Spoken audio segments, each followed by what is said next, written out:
As Aventuras de Sherlock Holmes, obra de Arthur Conan Doyle, 26ª parte. Sou muito observadora por natureza, como deve ter notado, Sr. Holmes, e em pouco tempo eu tinha decorado a disposição de todos os aposentos da casa. Mas havia uma ala que parecia não ser habitada, uma porta em frente à porta dos aposentos do casal Toller dava para essa ala, mas estava sempre trancada. Entrando um dia, quando eu subi as escadas, encontrei o Sr. Ruckestler saindo dessa porta com as chaves na mão e uma expressão no rosto que o tornava muito diferente do homem gordo e jovial com o qual eu estava acostumada. As faces estavam vermelhas, a testa franzida, de raiva, e às vezes salientes. Trancou a porta e passou por mim apressadamente, sem dizer uma única palavra, nem mesmo sem olhar para mim. Isso despertou minha curiosidade, e quando saí para passear com a criança, fui até o lado de onde podia ver as janelas desta parte da casa. Havia 4 seguidas, 3 das quais estavam apenas sujas, mas a quarta estava tapada com tábuas. Não havia ninguém. Enquanto passeava de um lado para o outro, olhava para elas de vez em quando. O Sr. Ruckestler aproximou de mim, alegre e jovial como sempre, desta vez. Ah, disse, não me considere rude e se passei pela senhora sem dizer uma palavra. Estava preocupado com assuntos de negócio. Garanti que não ficara ofendida. Por falar nisso, eu disse, parece que tem muitos quartos vazios lá em cima e um deles tem uma janela coberta de madeira. Ele pareceu ficar surpreso e um pouco assustado com o meu comentário. Meu hobby é fotografia, respondeu. Ali é minha câmera escura, mas, meu Deus, que moça observadora você, hein? Quem poderia imaginar isso? Quem poderia imaginar isso? Falou em tom de gracejo, mas não havia nada de gracejo em seus olhos quando ele olhou para mim. Só vi suspeita e uma certa irritação em seu olhar. Bem, Sr. Holmes, a partir do momento em que compreendi que havia alguma coisa naqueles quartos, algo esquisito, que eu não devia ver, fiquei ansiosa para revistá-los. Não era só curiosidade, embora seja muito curiosa. Era mais um sentimento de obrigação, um sentimento de que alguma coisa boa poderia acontecer se eu conseguisse entrar naqueles quartos. Fala-se muito do instinto feminino, né, Sr. Holmes? Talvez fosse o instinto feminino que me fazia sentir isso. Seja como for, era o que eu sentia, e fiquei atenta a qualquer oportunidade de atravessar a porta proibida. E foi ontem, Sr. Holmes, que tive essa oportunidade. Devo dizer-lhes que, além do Sr. Ruckestler, tanto o casal Toller tem alguma coisa a fazer nesses quartos desertos. E uma vez o vi sair com uma sacola preta grande. Ultimamente, ele tem bebido muito e ontem à tarde estava completamente bêbado. Quando subi, lá estava a chave na porta. Não tem nenhuma dúvida de que ele a deixou lá, esqueceu-a talvez. O senhor e a senhorita Ruckestler estavam lá embaixo e a criança estava com eles. Portanto, a oportunidade era essa. Virei a chave devagar, abri a porta e entrei. Havia um pequeno corredor à minha frente, sem papel nas paredes e sem tapete, que virava à direita na outra extremidade. Nesse trecho havia 3 portas, Sr. Holmes. A primeira e a terceira estavam abertas. Davam para quartos vazios, empoeirados, um com 2 janelas e o outro com uma, tão sujas que a luz da tarde mal penetrava a poeira, o encardume. A porta do meio estava fechada e atravessada por uma barra de ferro larga, com um cadeado preso a um anel de ferro fixo na parede em uma porta e amarrada com uma grossa corda na outra. A porta também estava trancada e não havia sinal de chave. Essa porta, reforçada, correspondia à janela coberta de tábuas, mas pude ver, por um pouco de luz que escapava por baixo, que o quarto não estava totalmente às escuras. Enquanto estava parada, olhando essa porta sinistra e pensando no segredo que esconderia, ouvi de repente o som de passos dentro do quarto e vi uma sombra passar de um lado para o outro, delineada pela luz filtrada por baixo da porta. Um medo horrorizante e irracional se apossou de mim, Sr. Holmes. Meus nervos tensos não aguentariam mais. Virei-me e corri, como se uma mão horrenda estivesse atrás de mim, agarrando a saia de meu vestido. Disparei pelo corredor, atravessei a porta e caí nos braços do Sr. Rochester, que estava do lado de fora. Então, ele disse com um sorriso: era a senhora, achei que devia ser quando vi a porta aberta. Estou com tanto medo, eu disse ofegante. Minha senhora, não imagina como sua voz era suave e acariciante. O que assustou tanto, minha cara? Ele dizia com carinho enorme, mas a voz dele era melosa demais. Ele exagerou, fiquei prevenida contra ele. Fiz a tolice de entrar nessa ala deserta, respondi. Estava tudo tão escuro, tão silencioso e deserto, que fiquei com medo de sair correndo. É tão terrivelmente silencioso aí dentro, escuro. Foi só isso? Disse ele, olhando-me atentamente. Só, por que pergunta? Por que acha que tranco esta porta? Claro que não sei. É para evitar a entrada de pessoas que não têm nada a fazer lá dentro, entende? Ainda sorria da maneira mais amável. Estou certa de que, se eu soubesse... Bem, agora sabe. E se ousar atravessar essa porta de novo, em um segundo, o sorriso se transformou em uma careta de raiva e me olhou com a cara de um demônio. Eu a jogo ao mastim, disse ele. Fiquei tão aterrorizada que não sei o que fiz. Acho que passei por ele correndo e fui para o meu quarto. Não me lembro de nada, até me ver na cama, tremendo dos pés à cabeça. Então pensei no Senhor. Não podia continuar a morar lá sem ajuda alguma. Estava com medo da casa, do homem, da mulher, dos empregados, até da criança.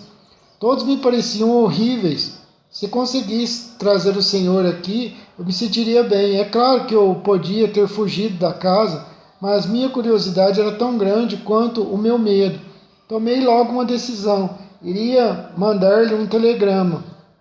Pus o chapéu e o casaco, fui até o telégrafo, que fica a quase 1 quilômetro da casa, e voltei me sentindo muito melhor. Fiquei assustada quando me aproximei da porta, achando que o cão podia estar solto, mas lembrei-me de que Toller havia bebido, tanto que estava inconsciente, e eu sabia que ele era o único que tinha algum controle sobre a criatura selvagem, o que se arriscaria a soltá-la. Entrei sem que nada me acontecesse e fiquei acordada metade da noite, contente ao pensar que iria vê-lo. Não foi difícil obter permissão para vir a Winchester hoje de manhã. Não tenho de voltar antes das 3 horas, porque o senhor e a senhorita Rochester vão sair para fazer uma visita, só voltarão à noite. Tenho de tomar conta da criança. Estas são as minhas aventuras, Sr. Holmes. Ficaria muito grata se me dissesse o que tudo isso significa e, acima de tudo, o que devo fazer. Holmes e eu ouvimos, estupefatos, esta história extraordinária.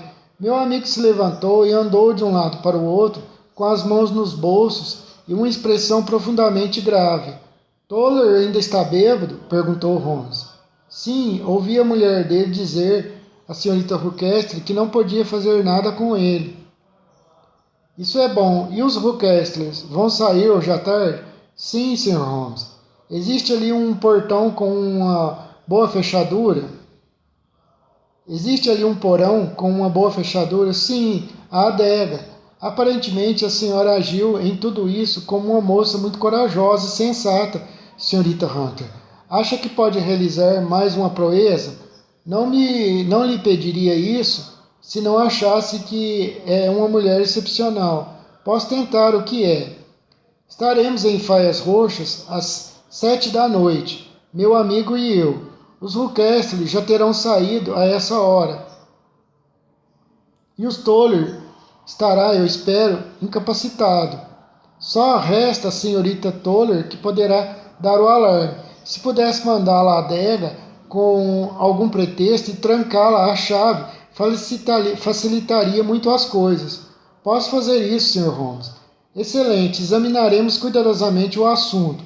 É claro que só uma explicação admissível. A senhora foi levada lá para se fazer passar por outra pessoa, e essa pessoa está presa no quarto trancado. Isso é óbvio. E quanto à identidade da prisioneira, não tenho dúvida de que se trata da filha, a senhorita Alice Ruckestre, que, se estou bem lembrado, dizia que tinha ido para a América. A senhora foi escolhida, evidentemente, porque se parecia com ela na altura, no corpo e na cor do cabelo. O dela fora cortado, provavelmente por causa de alguma doença, e, portanto, o seu tinha de ser cortado também. Por acaso a senhora encontrou o cacho de cabelo dela? O homem na estrada era, sem dúvida, um amigo dela, talvez seu noivo, alguém que conhecia a moça que está trancada no quarto. E como a senhora usava o vestido da moça, se parecia tanto com ela, ficou convencido pelas suas gargalhadas quando a via, e depois seu gesto, que a senhorita Rochester estava perfeitamente feliz e que não desejava mais suas atenções. O cão fica solto à noite para evitar que ele tente se comunicar com ela. Até aí está tudo claro. O que há de mais grave nesse caso é o gênio da criança. Que diabos isso tem a ver com o resto? Exclamei. Meu caro Watson, você, como médico, está sempre procurando entender as tendências de uma criança por meio do estudo dos pais. Não vê que o inverso é igualmente válido. Quase sempre começo a compreender a personalidade dos pais pelo estudo de seus filhos.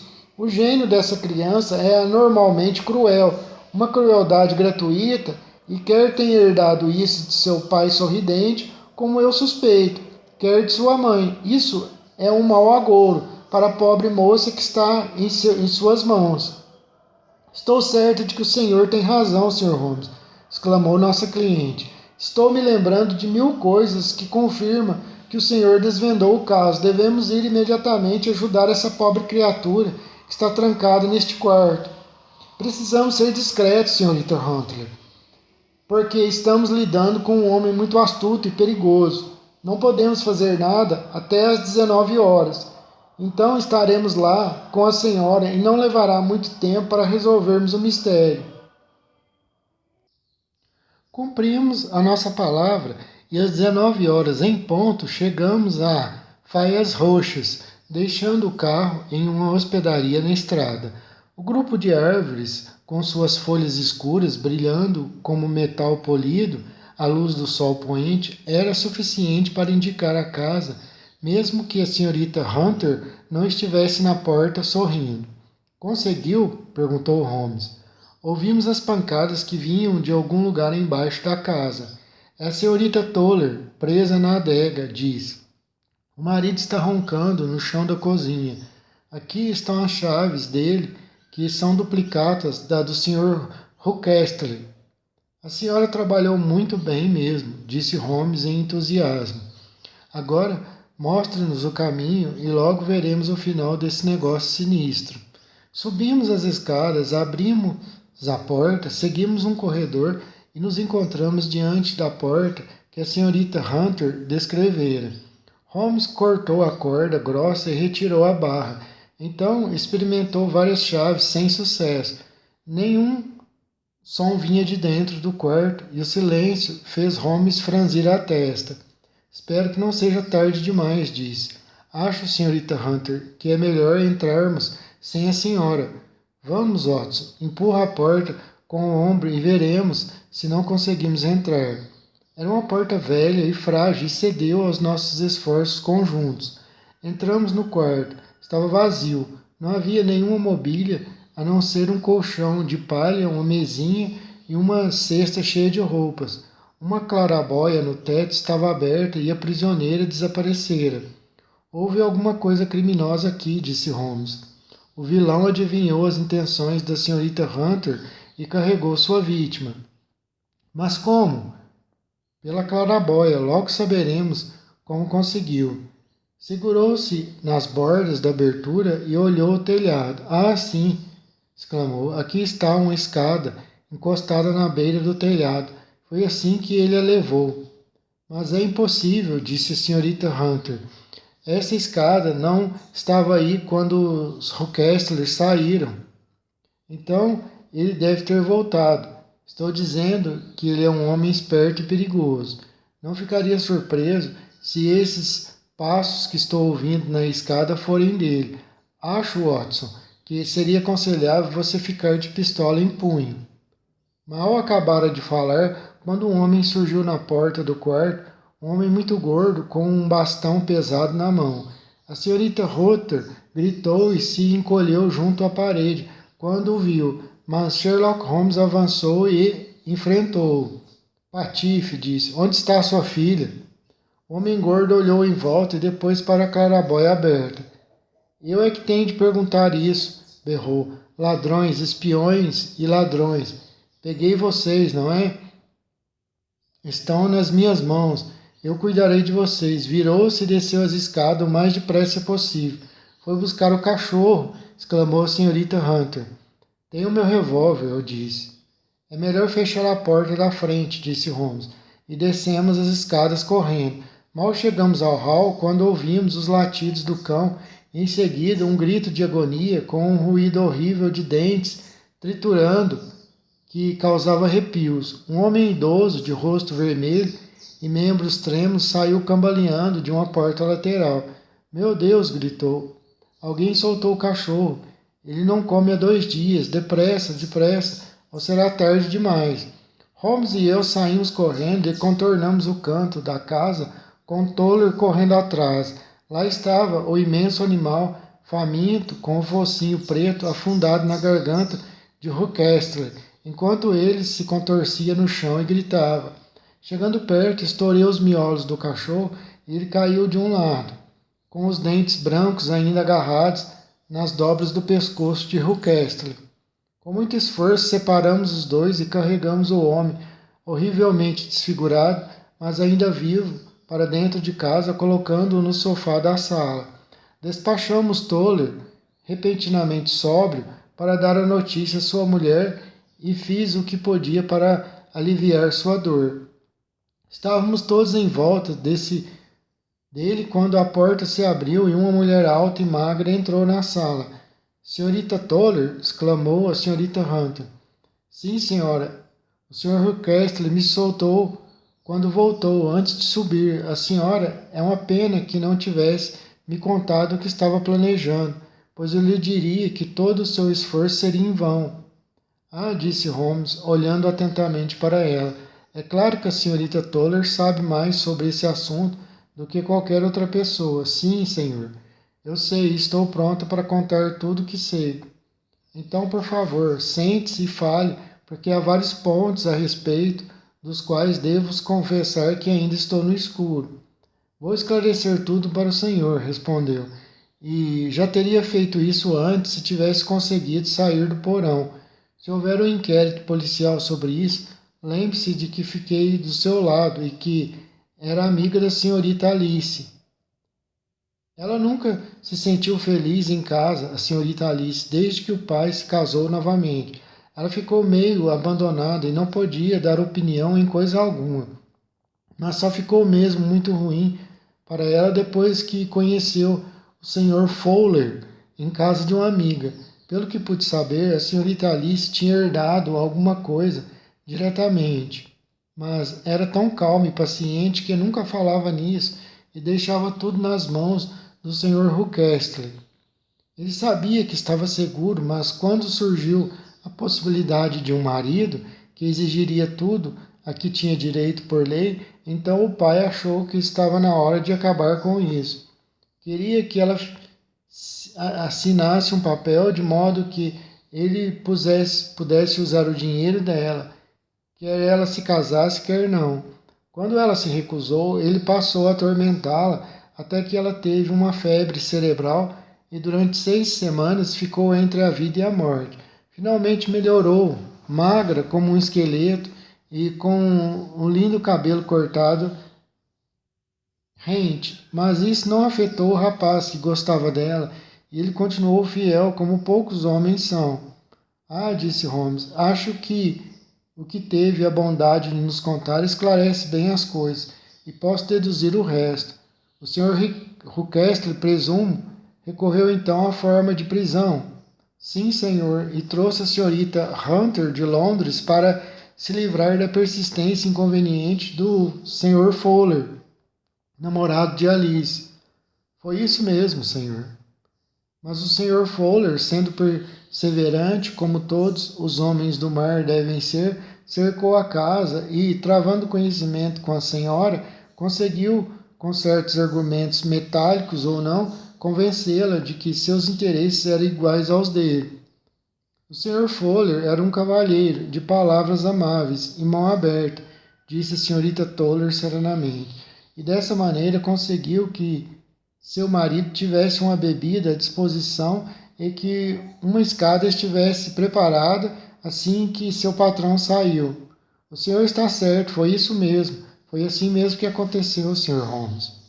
Tenho certeza de que lhe devemos um pedido de desculpas, senhorita Toller, disse Holmes. A senhora esclareceu tudo que nos intrigava. E aí vem o médico do condado, a senhorita Ruckestle, portanto. Watson, acho que é melhor levarmos a senhorita Hunter para Winchester, porque parece que nosso locus standi agora é bastante questionável. E assim foi solucionado o mistério da casa sinistra com as faias roxas em frente. O Sr. Ruckestle sobreviveu, mas tornou-se para sempre um homem inválido, mantido vivo somente pelos cuidados de sua esposa devotada. Ainda vivem com seus velhos empregados, que provavelmente sabem tanto sobre o passado de Ruckestle que ele acha difícil separar deles. O Sr. Fowler e a senhorita Alice Ruckestle se casaram com uma licença especial em Southampton no dia seguinte ao de sua fuga, e ele foi designado pelo governo para um posto nas Ilhas Maurício. Quando a senhorita Violet Hunter, meu amigo Holmes, para meu grande desapontamento, não manifestou mais interesse por ela desde que deixou de ser o centro de seus problemas e agora é diretora de uma escola particular. Quanto à senhorita Violet Hunter, meu amigo Holmes, para meu grande desapontamento, não manifestou mais interesse por ela desde que deixou de ser o centro de um de seus problemas e agora é diretora de uma escola particular em Walsall, onde acredito que obteve bastante êxito. Silver Blazer. Lamento, Watson, mas preciso ir, disse Holmes, quando nos sentávamos para o breakfast certa manhã. Silver Blaze. Recapitulando. Ir para onde, Holmes? Diamond King's Pillan. Não me surpreendi, na verdade, o que me espantava era o fato de ele ainda não ter se envolvido naquele caso extraordinário, tema das conversas de um extremo a outro da Inglaterra. Meu amigo havia passado o dia inteiro perambulando pela sala, cabisbaixo, sem franzido, abastecendo e reabastecendo com água e alguns pedaços de pães com carne. Novas edições de todos os jornais nos eram enviadas pelo jornaleiro e atiradas a um canto depois de uma olhada superficial. Apenas, apesar do silêncio, eu sabia perfeitamente sobre o que ele estava meditando. Perante o público havia um problema capaz de desafiar a sua capacidade analítica. O estranho desaparecimento do favorito da Copa Axis e o trágico assassinato de seu treinador. Quando Holmes anunciou de repente a intenção de ir até o local da tragédia, fez, portanto, apenas o que eu previa e esperava que fizesse. Teria muito prazer em acompanhá-lo, caso não atrapalhe, falei. Meu caro Watson, você me faria um imenso favor se viesse comigo, e creio que não desperdiçará seu tempo, porque há aspectos deste caso que o tornam absolutamente singular. Acho que chegaremos no momento exato de pegar o trem para Paddington. Explicarei melhor o assunto durante o caminho. Eu ficaria grato se você levasse o seu excelente binóculo. E foi assim que, cerca de uma hora mais tarde, eu estava num canto de um vagão de primeira classe, a caminho de Exeter, enquanto Sherlock Holmes, com o seu rosto atento, contornado pelo boné de viagem com protetor de orelhas, mergulhava rapidamente na pilha de edições recentes dos jornais que havia comprado em Paddington. Harding já tinha ficado para trás quando ele atirou a última debaixo do banco e ofereceu-me a sua explicação sobre o caso. Estamos andando bem, disse, olhando pela janela e depois verificando o relógio. Nossa velocidade no momento é de 80 km/h. Não reparei nos postes de marcação da estrada. Nem eu, mas os postes telegráficos desta linha ficam a 60 metros um do outro, o que simplifica o cálculo. Suponho que já tenha lido a respeito do assassinato de John Straker e do desaparecimento de Silver Blaze. Sim, li o que publicaram no Telegraph e no Chronicle. É um desses casos em que a arte do raciocínio deve ser usada mais para a triagem de detalhes que para a obtenção de novas evidências, Watson. A tragédia foi tão incomum, tão completa e de tamanha importância pessoal para tanta gente que estamos sofrendo de um excesso de suposições, conjecturas e hipóteses. A dificuldade é distinguir entre estrutura do fato absoluto e inegável, e os acréscimos de teóricos e repórteres. Então, situando-nos sobre esta base sólida, é nosso dever verificar quais as conclusões que podem ser tiradas e quais os pontos especiais que servem de eixo a todo o mistério. Na noite de terça-feira, recebi telegramas do coronel Rose, o proprietário do cavalo, e do inspetor Gregory, encarregado de investigar o caso, solicitando a minha cooperação. Terça-noite, mas hoje é quinta de manhã, por que não viajou ontem? Porque cometi um erro, meu caro Watson, uma ocorrência mais frequente do que pensaria quem me conhecesse apenas através das suas memórias. O fato é que não acreditei na possibilidade de que o cavalo mais extraordinário da Inglaterra permanecesse oculto por muito tempo, principalmente numa região tão escassamente povoada como o norte de Dartmoor. Ontem, hora após hora, esperei ouvir a notícia de que ele fora encontrado e de que a pessoa que o roubou era também o assassino de John Straker. Mas quando despontou outro dia, descobri que, além de prenderem o jovem Fitzroy Simpson, nada fora feito. Achei que era hora de agir. Mesmo assim, acho que, de certo modo, o dia de ontem não foi perdido. Elaborou alguma teoria, Holmes? Lhe perguntei. Pelo menos consegui captar os fatos essenciais do caso, Watson. Vou enumerá-los para você, pois não há nada melhor para esclarecer uma situação do que expô-la a outra pessoa. E dificilmente poderia esperar a sua colaboração se não lhe mostrar o nosso ponto de partida. Recostei-me nas almofadas, olhando para Holmes, inclinando-se para a frente, com o indicador longo e fino. Holmes, sublinhando os pontos na palma da mão esquerda, fez um resumo dos acontecimentos que resultaram na nossa viagem. Silver Blaze, Watson, é descendente de Somoni e tem uma ficha tão brilhante quanto seu famoso antepassado. Está agora com 5 anos e conquistou para o coronel Halls, seu feliz proprietário, todos os prêmios do Turf.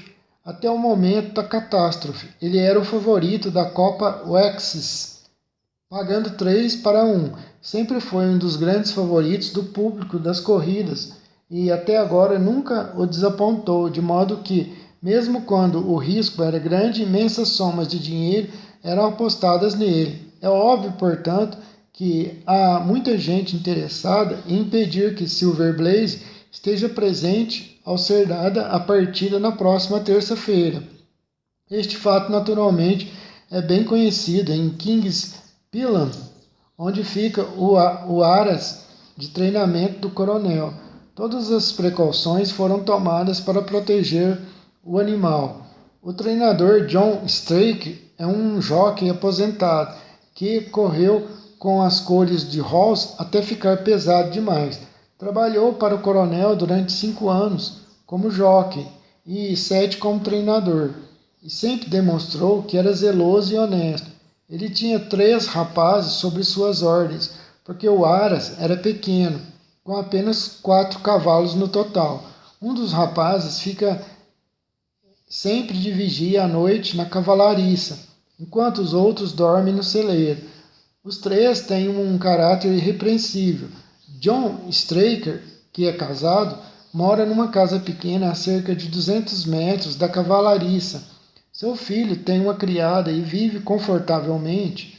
A região é muito deserta, mas cerca de 1 quilômetro ao norte há um punhado de casinhas construídas por um empreiteiro de Tavistock para serem usadas por enfermos e outras pessoas que queiram desfrutar o ar puro de Dartmoor.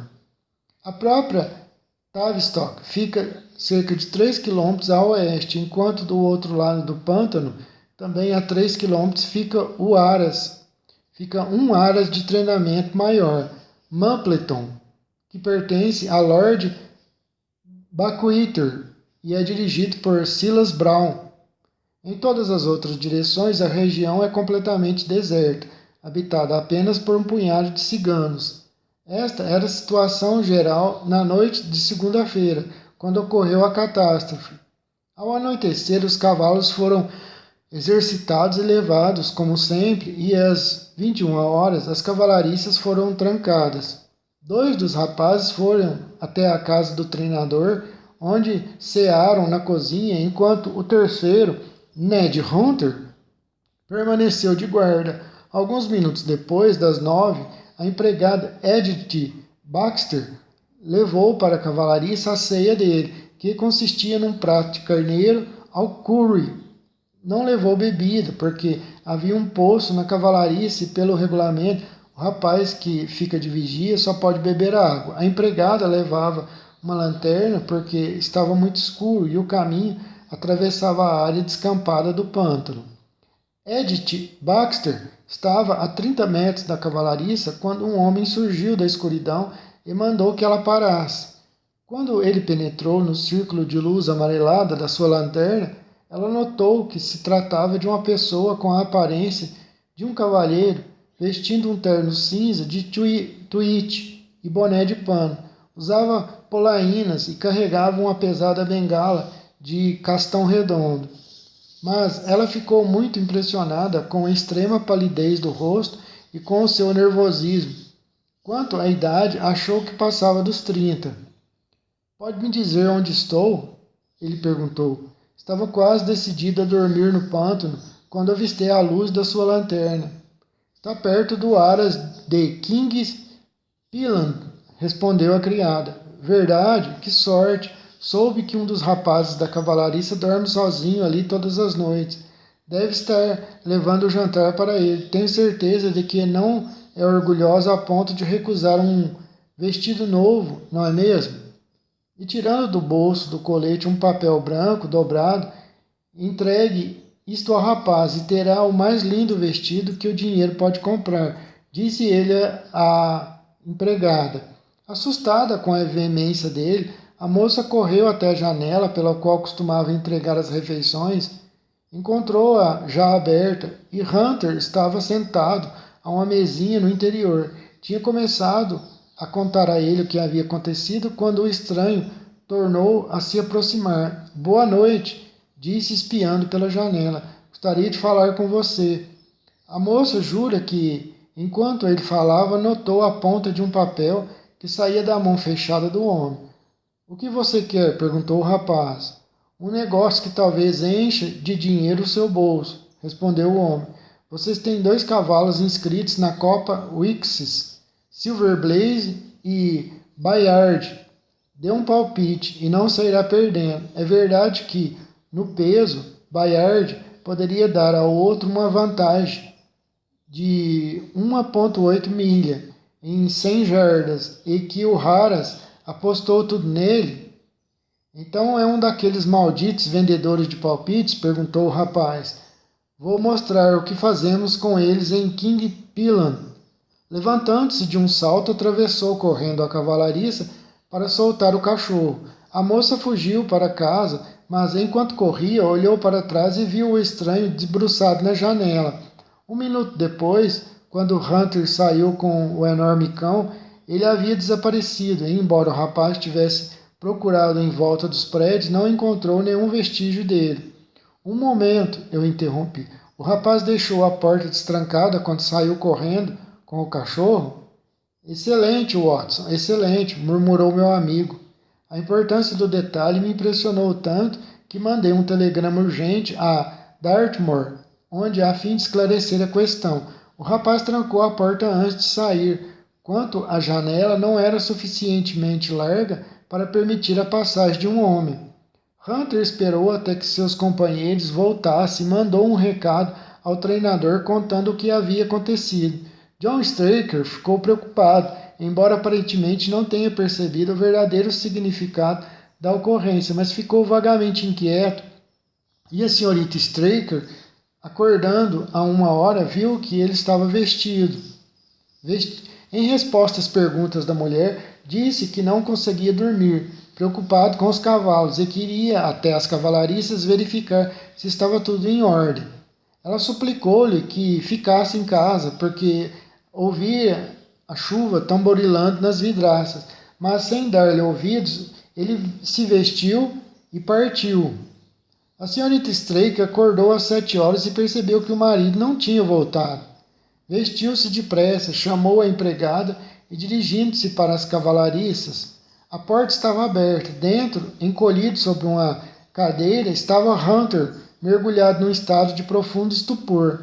A baia do favorito estava vazia e não havia sinal do treinador. Os dois rapazes que dormiam no celeiro sobre a sala dos arreios foram despertados rapidamente. Não tinham ouvido nada durante a noite, porque ambos têm sono pesado. Hunter estava, obviamente, sob efeito de algum sonífero poderoso, e, como não conseguisse extrair dele algo que fizesse sentido, deixaram-no dormir, e os dois rapazes e as duas mulheres saíram em busca dos desaparecidos. Ainda acreditavam na possibilidade de que o treinador, por algum motivo, tivesse levado o cavalo para um exercício matinal, mas ao subirem a colina próxima à casa, de onde se avista todo o pântano ao redor, não viram sinal do favorito, o cavalo, mas perceberam algo que os advertiu de que estavam diante de uma tragédia. A cerca de 500 metros da cavalariça, sobretudo das cavalariças, sobretudo de John Straker, pendia de um arbusto, balançando ao vento. Pouco adiante havia uma depressão circular no solo e no fundo dela encontraram o corpo do infeliz treinador de cavalos. Tinha sinais de uma pancada na cabeça, um golpe violento desferido por um objeto pesado e estava com um ferimento na coxa. Um corte longo e limpo, evidentemente causado por algum instrumento afiado, mas era evidente que John Straker tinha se defendido valentemente dos ataques, pois segurava na mão direita uma barra de ferro manchada com sangue, e na esquerda uma gravata de seda vermelha e preta, que a empregada reconheceu como a usada na noite anterior pelo estranho que estivera nas cavalariças. Hunter, ao voltar a si do estupor, confirmou quem era o dono da gravata. Tinha certeza também de que o mesmo estranho, através da janela, havia colocado alguma droga na sua comida, deixando assim as cavalariças sem o seu vigia. Quanto ao cavalo desaparecido, havia provas abundantes na lama que cobria o fundo da depressão de que ele estivera ali no momento da luta.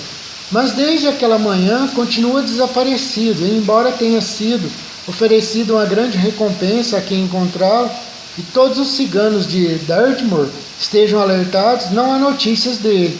Finalmente, uma análise mostrou que os restos da ceia ingerida pelo jovem vigia dos cavalos contêm uma grande quantidade de ópio, embora o pessoal da casa tenha comido o mesmo carneiro sem qualquer efeito desagradável. Estes são os fatos principais do caso, sem acréscimo de qualquer suposição e narrados da maneira mais objetiva possível. Vou agora recapitular o que a polícia já fez em relação ao assunto. O inspetor Gregory, a quem o caso foi confiado, é um policial de extrema competência. Se fosse dotado de alguma imaginação, poderia alcançar os postos mais elevados na profissão. Ao chegar, logo descobriu e prendeu o homem sobre o qual recaem naturalmente as suspeitas. Não foi difícil encontrá-lo, porque morava em uma das casinhas nas redondezas. Parece que seu nome é Fritzson Simpson. É um homem bem nascido e educado, que esbanjou a fortuna no turf e agora se sustenta fazendo algum trabalho discreto e distinto de corretagem de apostas nos clubes esportivos de Londres. Um exame de seu livro revela que apostas no montante de 5.000 libras foram registradas por ele contra o favorito. Ao ser preso, declarou que fora a Dartmoor na esperança de obter informações sobre o cavalo de King's Pillan e também sobre Desmond, o segundo favorito, que estava aos cuidados de Silas Brown, do Aras de Mapleton. Não tentou negar que agira na noite anterior conforme haviam descrito, mas afirmou que não tinha más intenções. Desejava apenas obter informações diretas. Quando lhe mostravam a gravata, ficou muito pálido e foi incapaz de explicar sua presença na mão do homem assassinado.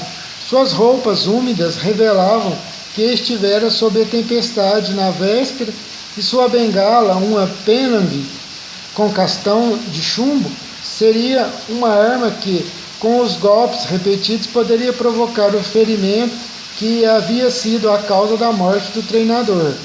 Por outro lado, ele não tinha nenhum ferimento, embora o estado da barra de ferro de Straker revelasse que pelo menos um dos seus assaltantes devia apresentar sua marca. Em resumo, este é o caso, Watson, e se você puder me ajudar a esclarecer alguma coisa, eu ficarei eternamente grato. Ouvi com maior interesse a narrativa que Holmes, com sua precisão característica, me fizera.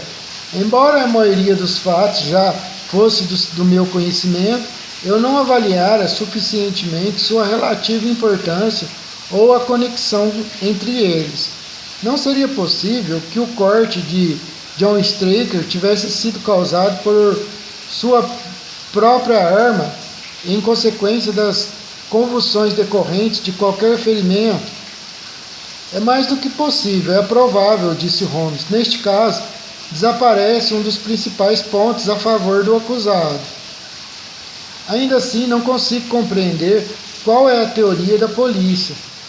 Temo que seja qual for a teoria que apresentamos, haverá sérias objeções a ela, replicou meu amigo. A polícia imagina, supõe, que esse Fritzson Simpson, depois de colocar a droga na comida do rapaz e conseguir de algum modo uma duplicata da chave, abriu a porta da estrebaria e retirou o cavalo com a intenção de fazê-lo desaparecer.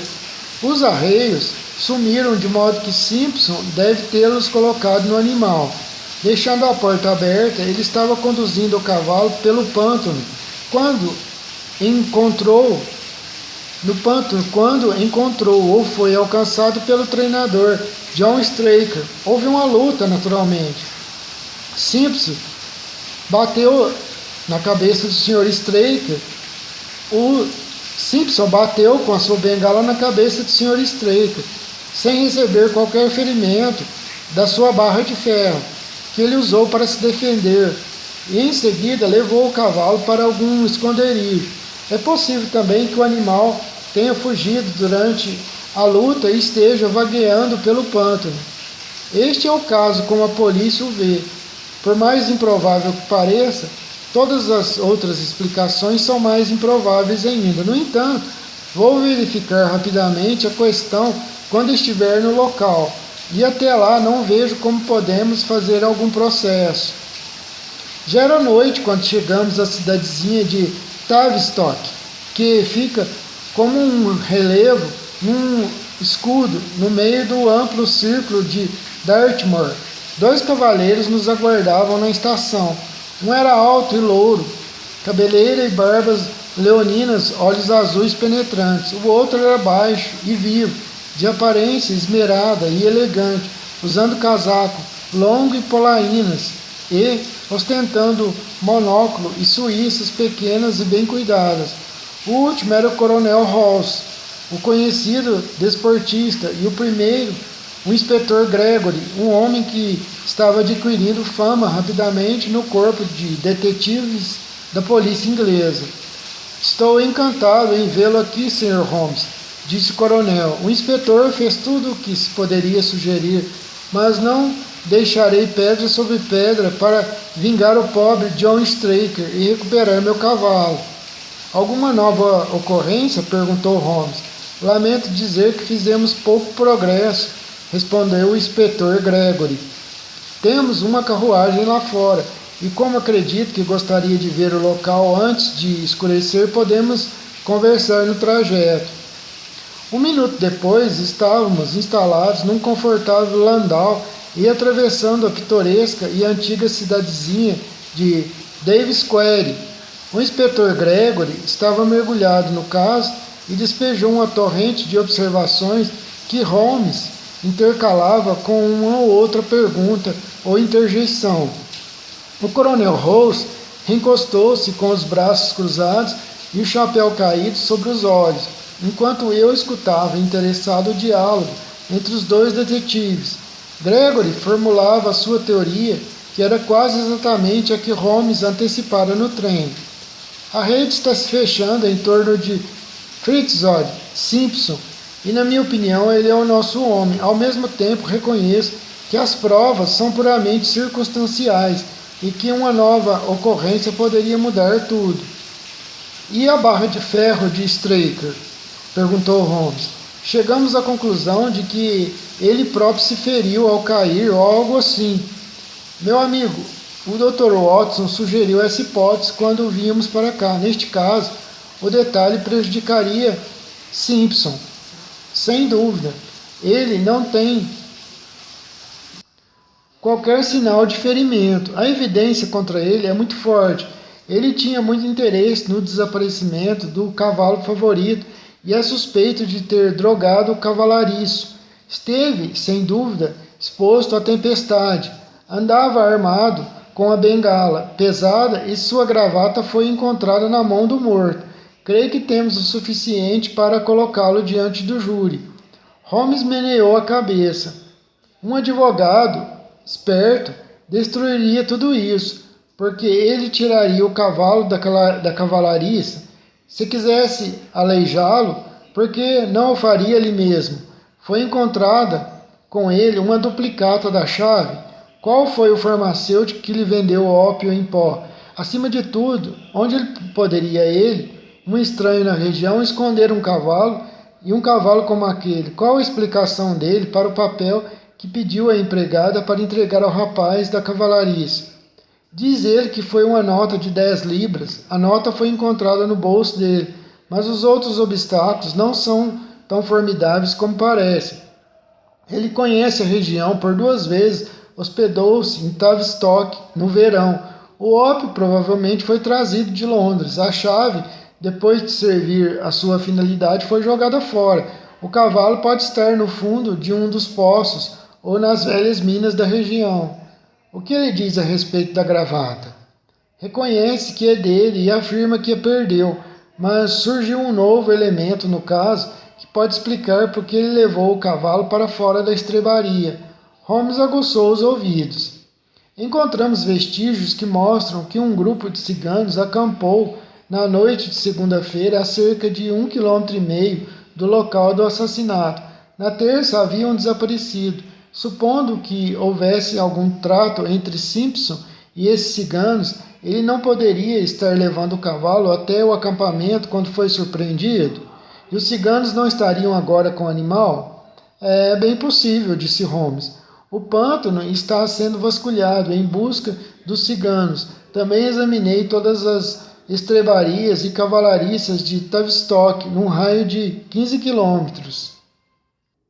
Há um outro área de treinamento bem próximo, não é? Sim, é um dado que não devemos desprezar. O cavalo deles estava em segundo nas apostas. Eles tinham interesse no desaparecimento do favorito. Sabe-se que Silas Brown, o treinador, tem feito apostas elevadas e não era amigo do pobre John Straker. Mas examinamos as cavalariças e não era nada que o ligue ao caso. E nada que ligue Simpson aos interesses do Aras Mumpleton. Absolutamente nada, Holmes. Holmes recostou-se na carruagem e a conversa cessou. Minutos depois, nosso cocheiro parou diante de uma bonita casa de tijolos vermelhos com telhado de beirais salientes, que ficava à margem da estrada. Um pouco adiante, do outro lado do paddock, havia um anexo de telha cinzento. Em volta, os contornos sem relevo do pântano, coloridos de bronze pela vegetação crestada, estendiam-se até o horizonte, interrompidos apenas pelas torres de Tavistock e por um conjunto de casas a oeste, que indicavam as cavalariças. Mumpleton, saltamos todos, com exceção de Holmes, que continuou recostado, olhos fixos no céu, inteiramente absorto nos seus pensamentos. Só quando toquei seu braço foi que ele despertou com um sobressalto e desceu da carruagem. Desculpe, disse, virando-se para o coronel Gregory. Halls, que olhava surpreso, estava devaneando. Havia um brilho em seus olhos e uma excitação contida nas suas atitudes que me convenceram, habituado como eu estava ao seu jeito, de que Holmes encontrara uma pista, embora não pudesse imaginar onde e qual seria. Prefere ir logo ao local do crime, Sr. Holmes? Perguntou Gregory. Acho que prefiro ficar aqui mais um pouco, revendo alguns detalhes. John Strake foi trazido para cá, eu presumo. Sim, está lá em cima. A inquirição será amanhã. Ele trabalhou para o senhor vários anos, não é, Coronel Rose? E sempre o considerei um excelente empregado, respondeu o coronel. Suponho que tenha feito um inventário do que encontrou nos bolsos dele no momento da morte, inspetor. Os objetos estão na sala, caso queira examiná-los, Holmes. Sim, gostaria muito. Entramos todos na sala da frente e nos sentamos em volta da mesa enquanto o inspetor abria uma caixa de metal e colocava diante de nós uma pequena pilha de objetos, uma caixa de fósforo, um toco de vela, um cachimbo, ADP de raiz de urze branca, uma bolsa de pele de foca contendo algumas gramas de fumo, um relógio de prata com corrente de ouro, 5 soberanos de ouro, um estojo de lápis de alumínio, alguns papéis e algumas outras coisas sem importância, como moedas, chaveiros, etc. A mulher de Straker disse que a barra de ferro estava embaixo de sua cama há dias, e ele a pegou quando saiu do quarto. Como a arma não era grande coisa, mas talvez tenha sido a melhor que ele conseguiu encontrar no momento. É possível. E estes papéis? 3 deles são recibos de fornecedores de feno. O outro é uma carta de instruções do Coronel Rose. Este é a conta de uma costureira, no valor de 37 libras e 15 pence, enviada por Madame Lesueur, de Bond Street, para William Debsquire. A senhorita Straker disse que Debsquire era amigo de seu marido e às vezes a correspondência dele era endereçada para cá. A senhorita Debsquire tem gostos dispendiosos, observou Holmes, olhando para a conta. 22 guinéus é uma quantia elevada para um único vestido, mas parece que não temos mais nada para descobrir aqui e podemos ir agora até o local do crime. Quando saímos da sala, uma mulher que devia estar esperando no corredor aproximou-se e pôs a mão no braço do inspetor Gregory. Tinha fisionomia abatida, magra e ansiosa, com a marca de uma dor recente. Pegaram os criminosos? Já os encontraram? Perguntou ofegante. Não, senhorita Straker, mas aqui está o Sr. Holmes. que veio de Londres para nos ajudar. Faremos todo o possível para encontrá-los. Tenho certeza de que a conheci em Plymouth, num garden party, há algum tempo, senhorita Straker, falou Holmes. Não, senhor, deve estar enganado. Ora, eu seria capaz de jurar. Usava um vestido de seda branca, enfeitado com uma pena de pavão. Nunca tive um vestido assim, Sr. Holmes. Ah, então estou enganado. E com um pedido de desculpas, Holmes saiu atrás do inspetor. Depois de uma curta caminhada, chegamos à depressão do terreno onde fora encontrado o corpo do Sr. John Straker.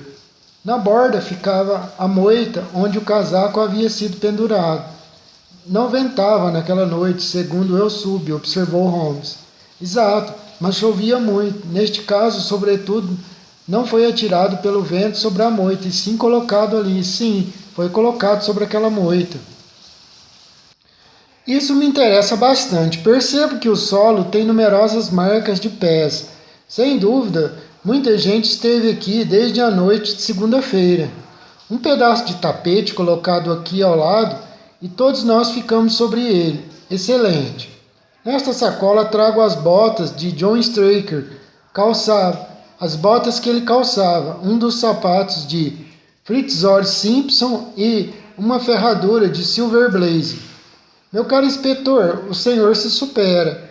Holmes pegou a sacola, desceu até o fundo da depressão e empurrou o tapete mais para o centro. Em seguida, deitando-se de bruços, queixo apoiado nas mãos, examinou atentamente a lama pisada. Ora, exclamou de repente, o que é isto?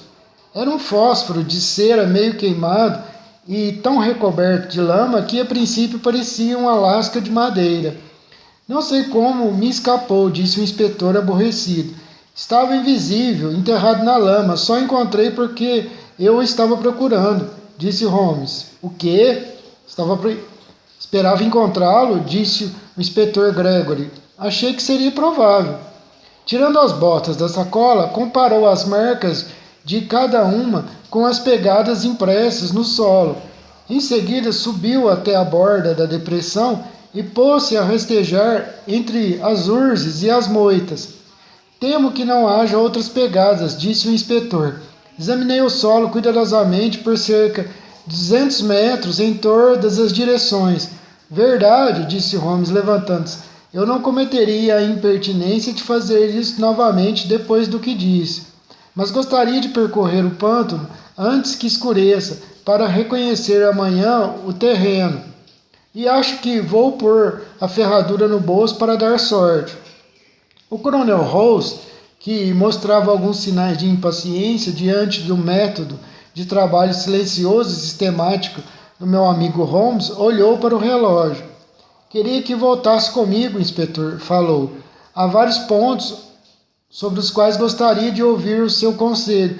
Preciso saber, principalmente, se, em consideração ao público, devo retirar o nome do nosso cavalo da relação dos participantes da Copa. Com certeza não, exclamou Holmes, decidido. Eu deixaria o nome na lista. O coronel inclinou-se. É um prazer ouvir a sua opinião, senhor. Poderá encontrar-nos na casa do pobre Joe Straker quando terminar o seu passeio. Então iremos juntos para Tavistock. Ele voltou junto com o inspetor, enquanto Holmes e eu caminhávamos lentamente pelo pântano. O sol começava a desaparecer por detrás das estrebarias de Mumpleton, e a vasta planície que se estendia diante de nós coloria-se de dourado, que se transformava em castanho avermelhado nos lugares onde as urzes e as sarças eram envolvidas pelo poente. Mas as belezas da paisagem pareciam inexistentes para o meu amigo, mergulhado em profunda meditação.